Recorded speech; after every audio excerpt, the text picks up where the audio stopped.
Hello everyone, today's our topic is climate of class 9 geography। हम सभी जानते हैं कि क्लाइमेट जो चैप्टर है इसको पढ़ने के लिए हमें सबसे पहले जानना होता है क्लाइमेट और वेदर का डिफरेंस।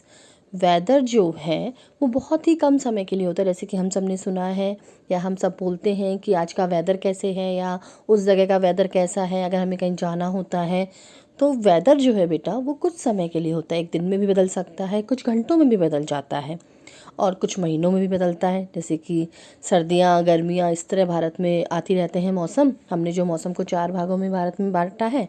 इसके बाद हम बात करें क्लाइमेट की, तो जो क्लाइमेट है बेटा वो एक लंबे समय की मौसमी दशा को कहा जाता है, जो कि बहुत समय तक, बहुत सालों तक किसी जगह की बनी रहती है। ये किसी कॉन्टिनेंट या जैसे सदर्न एशिया का एक जो हिस्सा है उसका सब ट्रॉपिकल तरीके की क्लाइमेट होता है।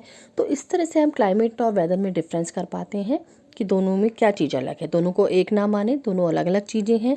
वेदर सिर्फ क्लाइमेट का एक हिस्सा है, लेकिन क्लाइमेट के अंदर वो सभी वेदर्स आते हैं और क्लाइमेट के द्वारा ही हमें पता चलता है कि किस देश में या किस जगह का कैसा जलवायु या क्लाइमेट रहता है। क्लाइमेट को हिंदी में जलवायु कहा जाता है और वेदर को हिंदी में मौसम कहा जाता है। मौसम एक अरबी भाषा का शब्द है, क्योंकि जो अरब्स हमारे यहाँ बिजनेस के लिए आते थे, ट्रेड के लिए आते थे, उन लोगों ने हमारे यहाँ जो हवाएं चलती थी उनको देखकर मौसम शब्द बोला और इसीलिए इसका नाम जो है हिंदी में मौसम पड़ गया।